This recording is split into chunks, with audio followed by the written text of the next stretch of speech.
कुछ पता चला? बस लगा हुआ हूँ। सारा दिन ये केस लेकर घर में बैठे रहते हो। कभी कभी बाहर की हवा भी तो खानी चाहिए। कई दिनों से केस उलझा पड़ा है, बस एक बार सुलझ जाए, इस जालसाज को गिरफ्तार करवा दूं, फिर दार्जिलिंग चलेंगे हवा खाने। आज मैं कुछ नहीं सुनने वाला। अरे पूरा एक हफ्ता हो गया घर में बैठे हो। चलो फिर घुमाते हैं। अजीत, लेकिन ये नहीं नहीं, लेकिन कुछ नहीं। अरे 1-1.5 घंटे में तुम्हारा ये जालसाज कहीं भाग थोड़ी जाएगा। चलो। अच्छा चलो।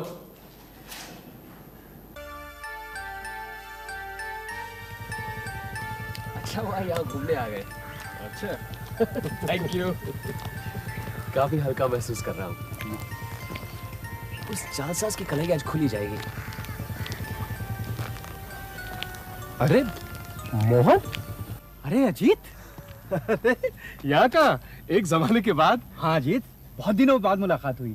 और क्या कर रहे हो आजकल? अरे करना क्या है, डॉक्टरी पास की है, प्रैक्टिस कर रहा हूँ। मोहन और मैं स्कूल में इंटर तक एक साथ थे। उसके बाद मोहन मेडिकल में चला गया। मोहन, ये मेरे मित्र ब्योमकेश बख्शी। नमस्कार। अच्छा अच्छा, नमस्कार। शुरू शुरू में शक होता था कि आपके कीर्ति प्रचारक क्या हमारे बचपन के मित्र अजीत बनर्जी ही हैं, लेकिन यकीन नहीं होता था। कहाँ ब्योमकेश बख्शी और कहाँ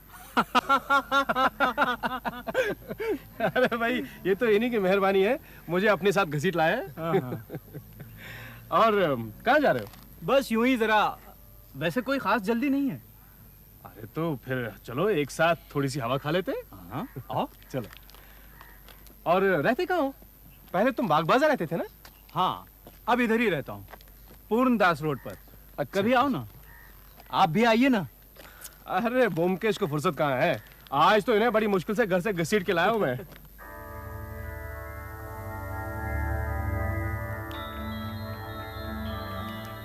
आप कुछ कहना चाहते हैं तो कहिए ना। वो सोचा इतनी छोटी सी बात के लिए आप जैसे व्यस्त आदमी को क्या परेशान करूं। अरे कहो ना, क्या बात है? कम से कम कुछ दिनों के लिए इन्हें उस जालसाज से छुटकारा तो मिल जाएगा। कौन जालसाज? है कोई, लेकिन बहुत परेशान कर रहा है। तुम कहो क्या बात है?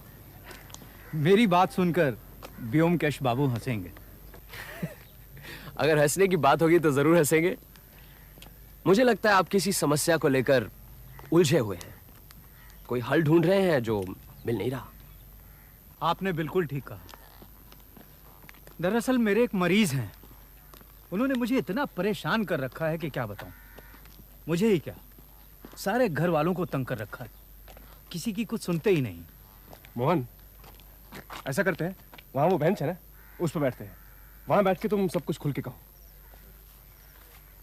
आओ ब्योमकेश। हाँ, आप बोलो। यहाँ के एक बहुत बड़े रईस हैं, महीने में करीबन 40,000 की आमदनी है, और भी चारों तरफ बहुत जायदाद है। इसी परिवार के कर्णधार हैं नंद दुलाल बाबू, यानी मेरे मरीज। अब 55 के होंगे, लेकिन देखने में 70 के लगते हैं। जैसे जैसे उम्र बढ़ती जा रही है, वैसे वैसे चिड़चिड़े, बददिमाग, उजड़ और कुरूर होते जा रहे हैं। सच, इतना नीच स्वभाव का आदमी मैंने कभी नहीं देखा। अपनी जवानी में काफ़ी अय्याशी कर चुके हैं, और वही सब कुछ अब इस उम्र में भी करना चाहते हैं, लेकिन शरीर ने जवाब दे दिया है, कुछ कर नहीं पाते। इसलिए सारी दुनिया से नाराज़ हैं, और अब बिस्तर में पड़े रहते हैं, चलने फिरने की भी ताकत नहीं रही। अभी तक जिंदा कैसे हैं, यही ताज्जुब की बात है। वैसे कोई ताज्जुब भी नहीं, लोग तरह तरह के नशे करते हैं, शराब, गांजा, चरस, कोकेन, लेकिन कभी मकड़ी के रस का नशा करते सुना है? मकड़ी का रस? ये कौन सा नशा है?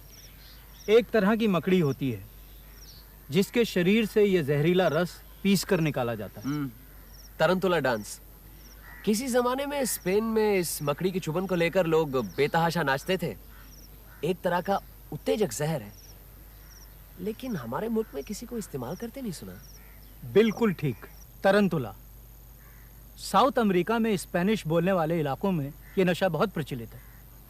तरंतुला रस एक तीव्र घातक जहर है, लेकिन थोड़ा थोड़ा लेने से शरीर की नसों में ताजगी आती है और उत्तेजक का काम करती है।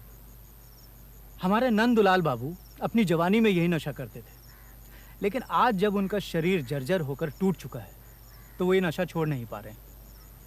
जब मैं उनका पारिवारिक डॉक्टर बना तो मैंने कहा ये नशा फौरन छोड़ना पड़ेगा, लेकिन नंदुलाल बाबू कहाँ सुनने वाले। मैंने भी कहा मैं इस नशे को आपके घर में घुसने नहीं दूंगा, देखें आप क्या करते हैं। उन्होंने कहा है देखते हैं कौन माई का लाल रोकता है मुझे। अरे ये मेरी जिंदगी है, मैं जो चाहूंगा करूंगा। हालांकि उनकी पत्नी और उनके 2 लड़कों ने उनके पर पहरे बिठा रखे हैं और वो खुद भी पंगु होकर बिस्तर में पड़े रहते हैं, लेकिन पता नहीं कैसे इस तमाम रोकथाम और सतर्कता के बावजूद वो मजे से ये जहर पिए जा रहे हैं। पता नहीं इस शख्स को कहां से और कैसे ये मकड़ी का रस मिल रहा है। यही हमारी समस्या है। अगर आप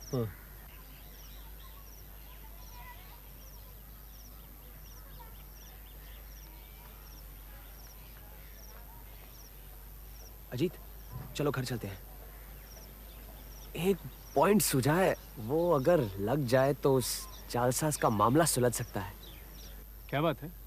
मोहन की कहानी ठीक से सुनी भी नहीं? अरे सुनूंगा क्यों नहीं, इंटरेस्टिंग है, कठिन समस्या भी है, लेकिन वो जालसाजी का मामला जब तक सुलझ न जाए तब तक कोई बात नहीं व्योमकेश बाबू, मैं जानता हूँ आपको छोटे छोटे केस में उलझाना उचित नहीं है, लेकिन क्या करूँ। सोचता हूँ कि एक मरीज की मदद करूँ तो उसकी जान बच सकती है। कोई भी इंसान, वो कितना भी पापी क्यों ना हो, अगर हमारी आंखों के सामने बूंद बूंद जहर पीकर खुदकुशी कर रहा हो और ये सब जानते हुए भी हम कुछ ना करें, तो इससे ज्यादा अफसोस की बात और क्या हो सकती है। कम से कम मेरे लिए तो है ही। मैंने ये तो नहीं कहा कि मैं केस नहीं लूंगा, लेकिन इसे समझने के लिए कुछ समय भी तो चाहिए। और फिर एक बार नंदुलाल बाबू से मिलना भी बहुत जरूरी है। प्रतिष्ठित आदमी हैं, हम उन्हें इस दुनिया से आसानी से गुजरने नहीं देंगे। आप बेफिक्र रहिए, लेकिन इस समय मेरा घर जाना बहुत जरूरी है। आप इसलिए उन्हें 1-2 दिन और जहर पीने दीजिए, फिर मैं उनकी खबर लेता हूँ। ठीक है, यही सही। आप कब आ सकते हैं बता दीजिए, मैं कार भिजवा दूंगा। अच्छा, एक काम करते हैं, अजीत आपके साथ चला जाता है, वो नंदुलाल बाबू से मिल लेगा, मैं बाद में उससे सब कुछ पूछ लूंगा, फिर बाद में बताता हूं क्या करना है। अजीत आपके बचपन का दोस्त है, इसीलिए शायद आपको लग रहा है कि वो क्या करेगा, लेकिन ऐसी कोई बात नहीं है, आप बेफिक्र रहिए। अजीत मेरे साथ रह रहकर काफी तेज हो गया है, हो सकता है आपकी समस्या का समाधान कर दे और मेरी जरूरत ही ना पड़े। ठीक है, अजीत को ही लिए जाता हूँ, लेकिन अगर अजीत कुछ नहीं कर पाया तो? अरे फिर मैं तो हूं ही ना। अजीत, हाँ, सब कुछ ध्यान से देखना, कहाँ रहते हैं, कौन मिलने आता है, क्या कहता है, सब नोट कर लेना, ठीक है? अब मुझ पर विश्वास किया है तो देखना, कुछ करके दिखाऊंगा। आखिर इतने दिन तुम्हारे साथ रहा हूँ, कुछ तो सीखा ही होगा। अच्छा, अब आप दोनों जाइए, मैं घर पर ही हूँ, इंतजार करूंगा। ठीक है, आओ जी।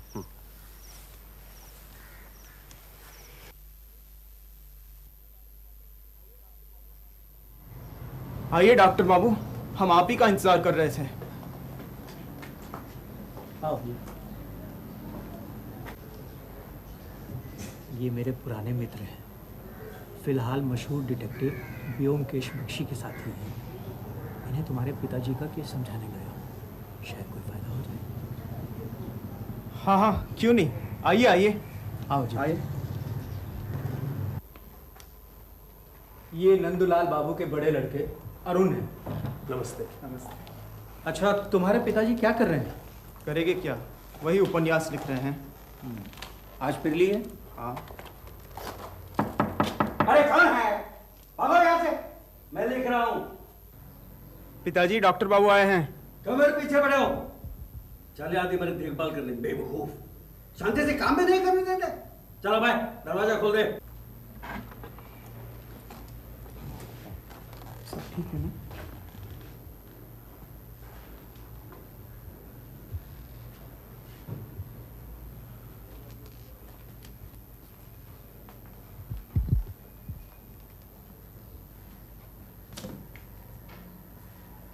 ये क्या लिख रहे हैं? अबे डॉक्टर, किसको पकड़ के लाए? पूछते हैं मैं क्या लिख रहा हूं। कोई नहीं, मेरे एक पुराने मित्र हैं। भगाओ साले को, तुम भी भाग जाओ। सब मेरे रुपए खाने के चक्कर में पड़े।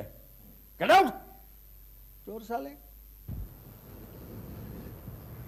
तुम उधर बैठ जाओ और जो कुछ नोट करना चाहो नोट कर लो। बाद में अगर कुछ पूछना चाहो तो पूछ लो। ओके?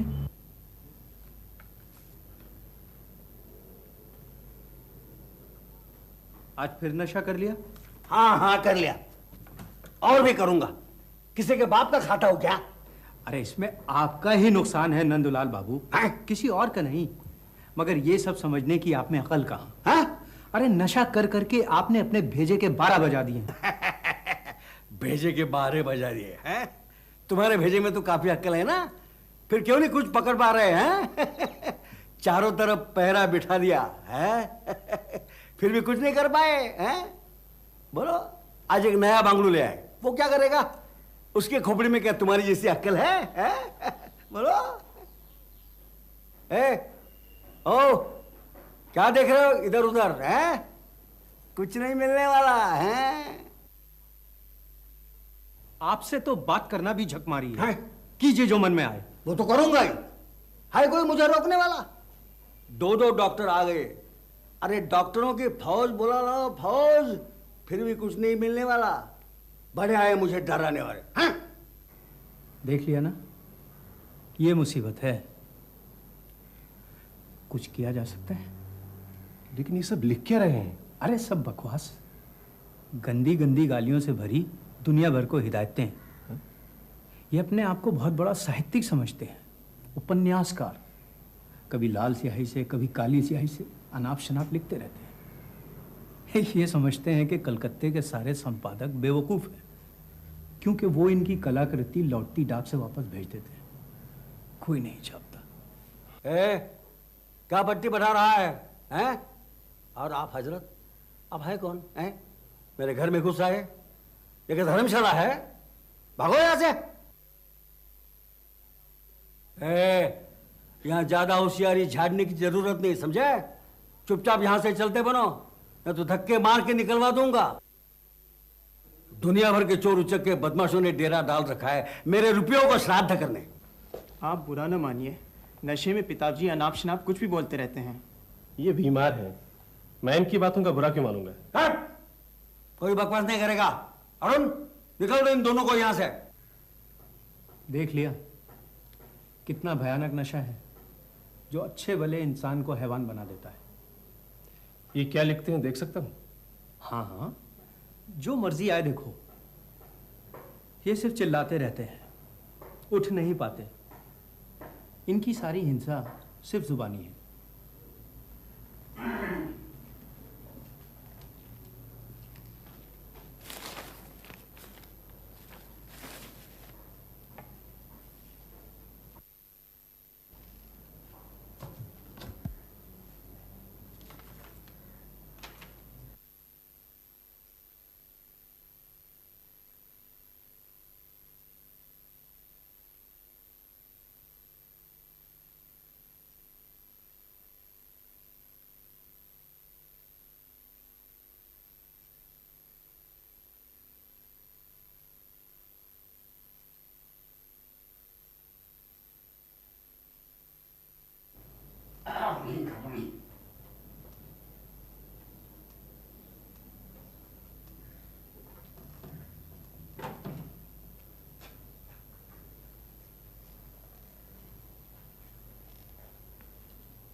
वो अलमारी देखें?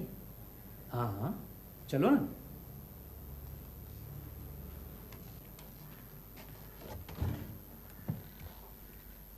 ये मेरी दी हुई दवाइयां हैं, लेकिन किसी से कोई फायदा नहीं हुआ। इतनी गंदी गंदी गालियां कैसे लिखते हैं? ये तो अमील जोला को भी मात करते हैं। अरे रंगीले मिजाज के आदमी थे, अपनी सारी मायूसी लिखाई में ही निकालते हैं। देखो, ये आज आए हैं, नौकर से बोल के इनके लिए खाना बनवा देना। किसी तरह की। सुनो, तुम्हारे पिताजी इसका इस्तेमाल करते हैं? कभी देखा तो नहीं, इस्तेमाल करते तो खुशबू जरूर मिलती। कितने दिनों से है यहाँ? सालों से। अबे ओ नए डॉक्टर, चुपचाप वो गुलाबदानी रख दे, तेरे बाप का माल नहीं है।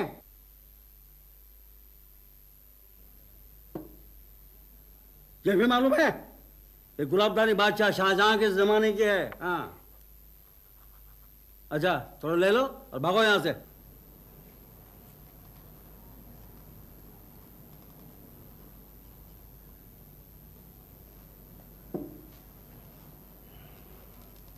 और कुछ देखना है? वो उधर क्या है? बाथरूम, आओ।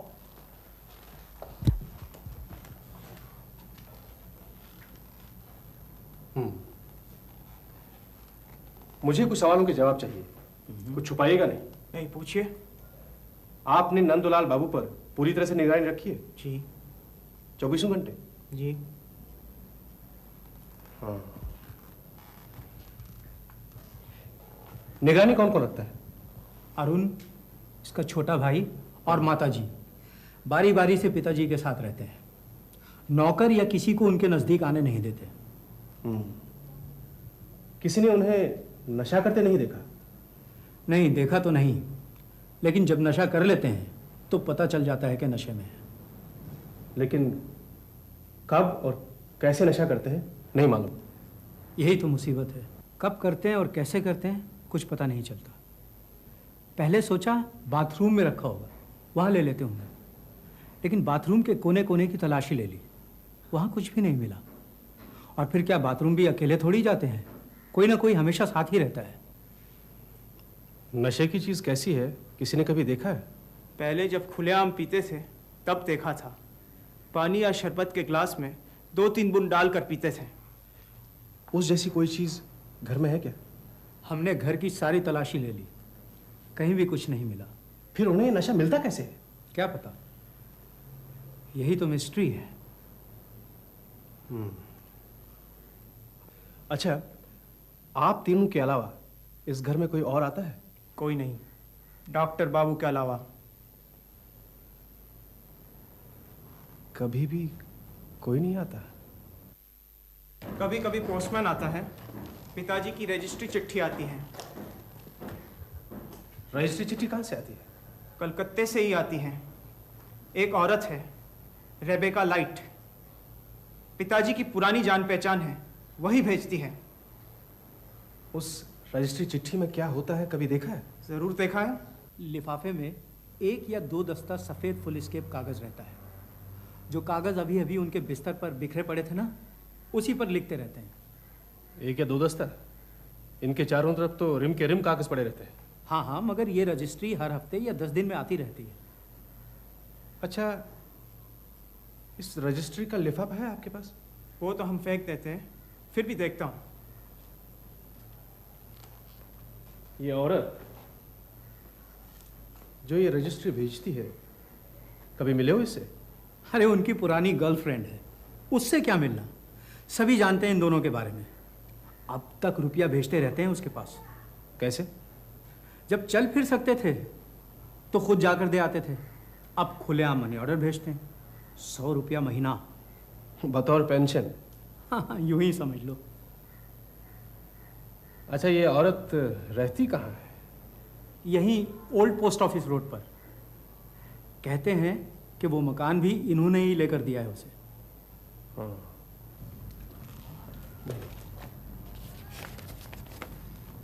Miss Rebecca light. अच्छा, मैं अगर इस औरत से मिलूं तो तुम्हें कोई ऐतराज तो नहीं? नहीं नहीं, शौक से मिलो, लेकिन ये नशीली चीज़ें वहाँ से नहीं आती हैं, ये हमने पता लगा लिया है। फिर भी अच्छा, तुम्हें पूरा यकीन है कि इस लिफाफे में सफ़ेद कागजों के अलावा और कुछ नहीं होता? चिट्ठी पहले यही खोलते हैं, अच्छी तरह से देख लेते हैं, और फिर वही चिट्ठी खुली हुई पोस्टमैन लेकर अंदर जाता है और रसीद पर दस्तखत करा लेता है। हर बार आप ही खोलते हैं? जी हाँ, हर बार। ये चिट्ठी कब से आती है? तकरीबन पिछले 6 महीने से, या यूं समझ लो जब से इनके पिताजी ने खाट पकड़ी है।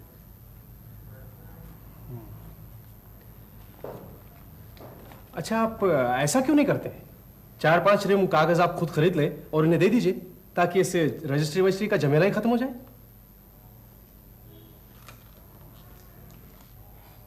अरुण चला गया शर्म से। वो अपने बाप की बदनामी नहीं सुनना चाहता था। कहा ना, रिबेका उनकी रखेल है। स्वीडन का स्पेशल कागज मंगवाने के बहाने उसे रुपया भेजते हैं, ताकि घर में कोई झमेला ना हो। क्या वाकई में ये कागज स्वीडन का है? क्या मालूम। अच्छा, इस कागज का एक सैंपल मिल सकता है? अरे एक क्या, चाहो तो पूरा रीम ले जाओ। इस घर में अगर किसी चीज की ज्यादती है तो बस इस कागज की। मुझे तो लगता है हर छठे दिन आ जाते हैं ये कागज। और कुछ पूछना चाहते हो? नहीं, फिलहाल तो कुछ नहीं। मैं जरा ब्योमकेश से मशवरा करता हूँ, उसके बाद तुम्हें बताता हूँ। ठीक है। मैं 9 और 12 के बीच यहाँ रहता हूँ। टेलीफोन नंबर लिख लेना, जैसा हो मुझे बताना। ठीक है।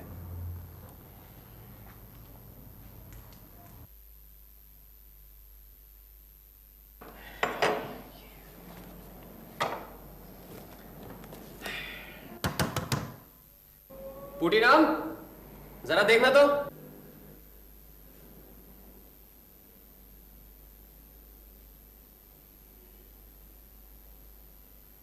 क्या कर रहा है? अजीत आया, खोल।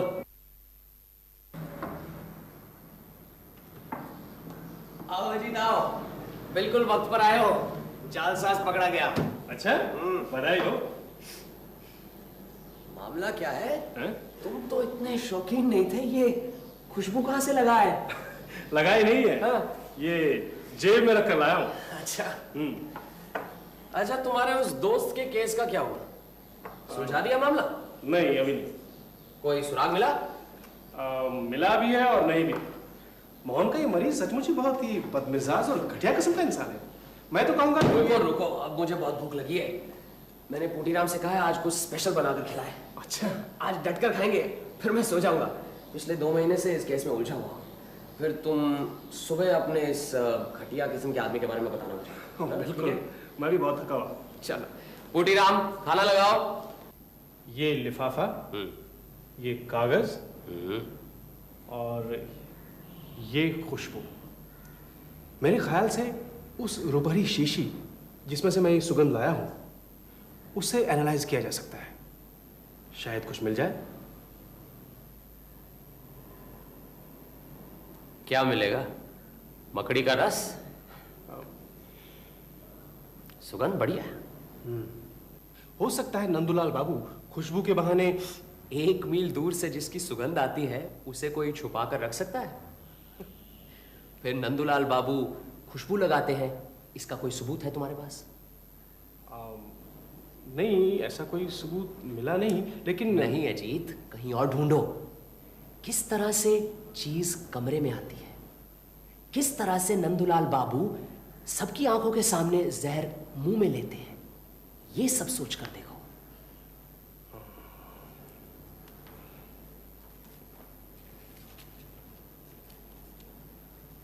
हाँ, क्या कुछ पता चला? मुझे लगता है कि मकड़ी के रस का रहस्य पता चल गया। वेरी गुड, बताओ।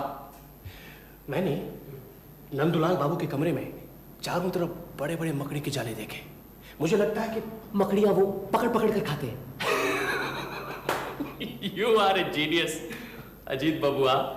दीवार की मकड़ी खाने से कोई नशा नहीं होगा, बल्कि सारे शरीर में फुंसियां निकल आएंगी।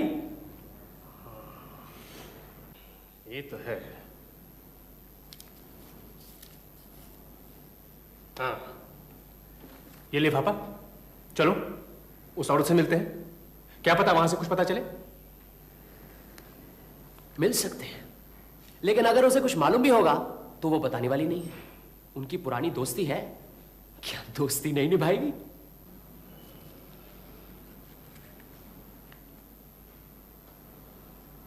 ये कागज, ये स्वीडिश कागज, हो सकता है इस कागज पर न नजर आने वाली स्याही से कुछ संदेशा भेजा जाता हो, जिसे पढ़कर नंदूलाल बाबू को नशे का पता ठिकाना मिले। अच्छा, मान लो ये भी ठीक हो, लेकिन नशे वाली चीज तो कहीं होगी ही।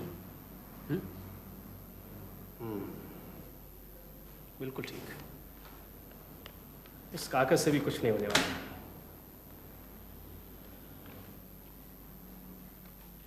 मुझे तो इस कागज से ही साफ पता लग रहा है कि कहां से चीज आती है और कैसे नंदुलाल बाबू नशा करते हैं। इस कागज से? कैसे? तुमने कहा हर हफ्ते ये कोरा कागज रजिस्ट्री से आता है। हाँ। क्यों आता है? क्यों आता है? लिखाई के लिए। नंदुलाल बाबू प्रसिद्ध साहित्यकार भी तो हैं। कुछ भी हो, लेकिन सोचने की बात है कि वो कोरा कागज है। अरे तो क्या हुआ, कागज तो कोरा हो गई। अगर कागज कोरा है तो रजिस्ट्री करने की क्या जरूरत है? हर हफ्ते कागज भेजा जाता है, महीने में एक बार क्यों नहीं भेजा जाता? मतलब? रुपया महीने में एक बार भेजा जाता है। हाँ। तो फिर कागज भी महीने में एक बार भेजा जाना चाहिए। अरे ये तो कोई बात नहीं हुई। अरे हफ्ते में भेजे या महीने में, इससे क्या फर्क पड़ता है? फर्क पड़ता है, अभी पता चल जाएगा। उस औरत रिबेका को रुपया भेजा जाता है, हाँ? तुम्हें मालूम है क्यों? वो इसलिए कि क्योंकि वो उसकी आश्रिता है। बस यही? क्या कोई और भी वजह हो सकती है? अच्छा, वो दिन रात गंदी गंदी बातें लिखते रहते हैं, मालूम है क्यों? मुझे नहीं मालूम, तुम्हें मालूम है? शायद मालूम है। एक और बात तुमने कही कि उनके पास 2 फाउंटेन पेन है, एक लाल स्याही का और एक काली स्याही का, ठीक? हाँ ठीक, लेकिन अब मुद्दे की बात तो बताओ। बताता हूं। अच्छा, तुमने नंदुलाल बाबू की जीभ पर गौर किया? जीभ? हाँ, जीभ। ये उसमें क्या गौर करना है? उनकी जीभ लाल थी या काली? ये क्या मजाक हो रहा है? मजाक नहीं, सारा दारोमदार नंदुलाल बाबू की जीभ के रंग पर ही है। तुमने कुछ गौर नहीं किया? जीभ लाल है, पीली है या काली, ये देखने की मैंने जरूरत महसूस नहीं की। तुम्हारे सारे ब्यौरे सुनने के बाद मुझे तो लगता है कि यही जानना सबसे ज्यादा जरूरी है। नंदुलाल बाबू के यहां टेलीफोन तो होगा ही, मालूम है नंबर? जरा वहां टेलीफोन करो। डॉक्टर मोहन नहीं तो उनका लड़का वहां होगा, जरा पूछ कर देखो।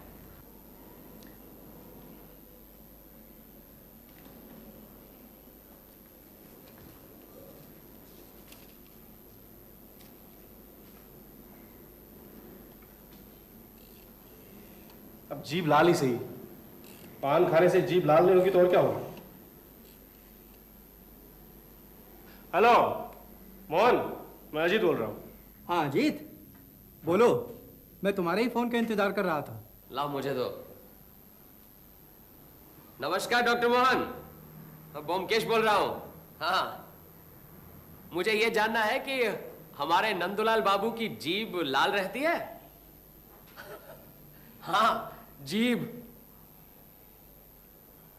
हाँ हाँ, उनकी जीभ हमेशा लाल रहती है। नहीं नहीं, पान बिल्कुल नहीं खाते, लेकिन फिर भी जीभ हमेशा लाल रहती है।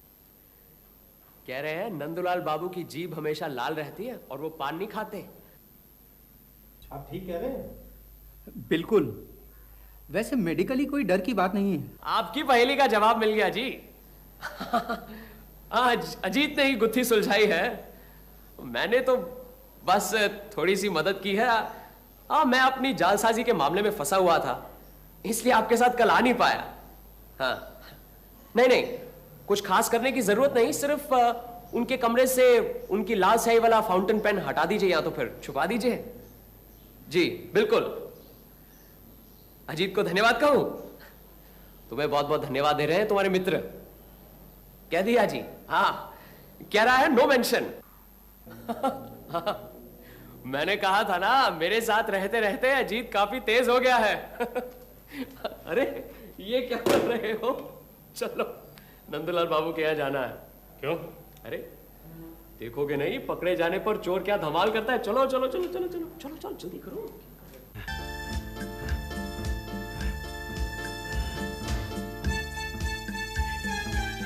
अरे अरे ये क्या बदतमीजी है? अरे मेरा लाल स्याही का फाउंटेन में ला फौरन। अरे डॉक्टर के बच्चे, तुझे मैं जूते से पिटवाऊंगा। अरे मेरी लाल स्याही लाओ ना। अरे साले, कल कहीं से एक पाखंडी को पकड़ लाया, साले को कुछ मालूम नहीं, और मेरी लाल स्याही वाली फाउंटेन पेन छीन लिए। अरे अरुण डॉक्टर, अरे मैं लाल स्याही पेन डॉक्टर अरुण। इनका बायां हाथ क्या इसी तरह कांपता रहता है? जी। पिताजी को कुछ होगा तो नहीं? नहीं, इन्हें नशे की चीज नहीं मिल रही, इसलिए परेशान है। ये विड्रॉल सिम्टम्स है। डॉक्टर बाबू, ट्रैंक्विलाइजर का इंजेक्शन तैयार रखिए, सो जाएंगे, मैं देखता हूँ। That's right. मैं इंजेक्शन तैयार करता हूँ। अरुण, आओ मेरे साथ। साले, बदमाश, चोर, लुच्चे, हरामी, इस डॉक्टर के बच्चे को मैं जिंदा नहीं छोड़ूंगा, जिंदा करवा दूंगा। अरे लाल शाही वाला पेन मैं रात पे लाल स्याही वाला फाउंटेन पेन चाहिए? घबराइए मत, अभी दिलवाता हूँ। परेशान मत होइए, बस लेट जाइए। क्यों? लेट जाइए ना। आपको अपना नशा चाहिए ना? हाँ, मैंने इंजेक्शन में वही डाला है। लेट जाइए, लेट जाइए, लेट जाइए।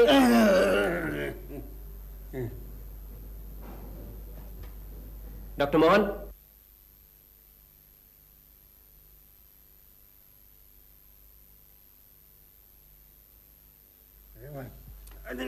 लेटे रहिए, लेटे रहिए। लाल जाएगा पेन लाल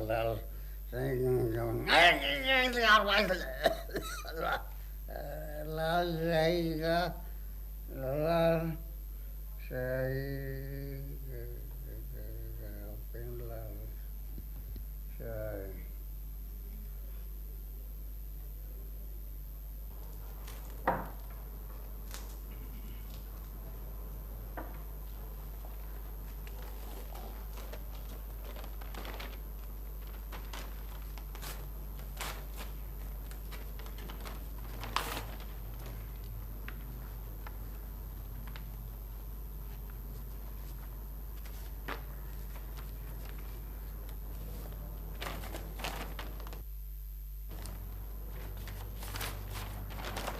ठीक है, अंदर दे दो।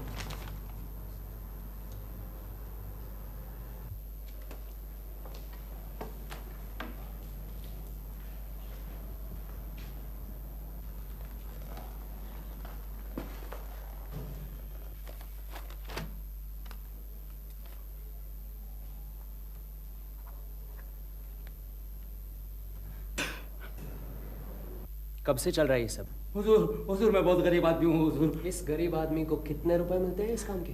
जी 20 रुपए। कौन देता है? जी ओल्ड पोस्ट ऑफिस रोड के पास एक औरत रहती है हुजूर। और इस गरीब आदमी को पोस्ट ऑफिस से रिटायर हुए कितना समय हुआ? करीबन 2 साल हो गए हुजूर। मैं बाल बच्चे वाला आदमी हूँ हुजूर। मेरी लड़की की शादी करनी थी हुजूर।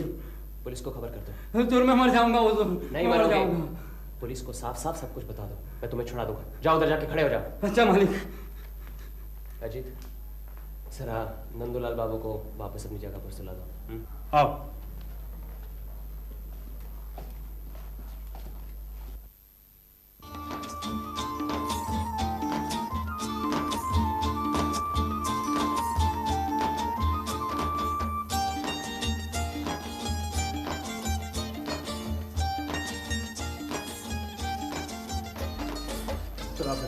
आइए।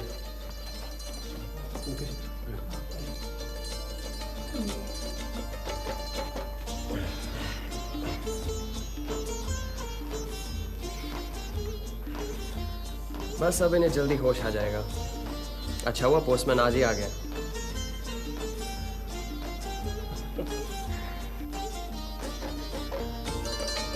अब आप यहां बैठिए, इन्हें आपकी जरूरत है।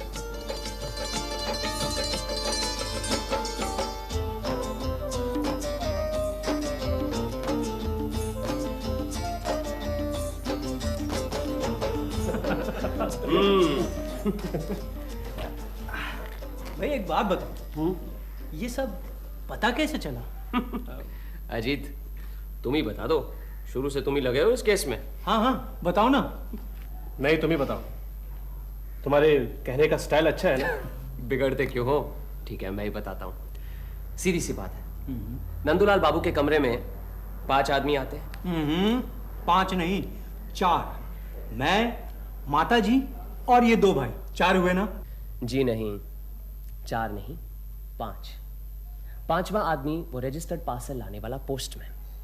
अब ये तो साफ जाहिर है कि उन 4 में से किसी ने नंदलाल बाबू को जहर तो नहीं दिया, इसीलिए सारा शक उस 5वें आदमी पर यानी कि पोस्टमैन पर पड़ता है। आप लोग ने लिफाफे की तहकीकात की, कोरे कागजों को उलट पुलट कर देखा, आप लोग समझते थे कि जरूर उस लिफाफे में ही कुछ होगा, लेकिन ऐसा नहीं है। असल में जहर पहुंचाने वाला लिफाफा नहीं, बल्कि उस पोस्टमैन का फाउंटेन पेन था। रजिस्ट्री करके कोरे कागज भेजने का मकसद ही यही था, ताकि वो पोस्टमैन नंदूलाल बाबू के कमरे में दाखिल हो सके। एक और गलतफहमी थी। आप सबको शक था उस औरत पर, जहां रुपए भेजा जाता था बतौर उसके पेंशन के। असल में मनी ऑर्डर भेजा जाता था मकड़ी के रस की कीमत और पोस्टमैन की फीस चुकाने के लिए। और नंदूलाल बाबू को लिखने का कोई शौक नहीं था, वो लिखते थे ताकि उनका नशा उनके पास रहे। जब जी चाहा लिखते लिखते लाल स्याही वाले कलम से थोड़ा सा चूस लिया, बस हो गया नशा। बहुत बहुत धन्यवाद व्योमकेश बाबू। उस दिन अचानक अगर आपसे मुलाकात नहीं होती तो हम तो ये रहस्य कभी नहीं जान पाते। ऐसा ही होता।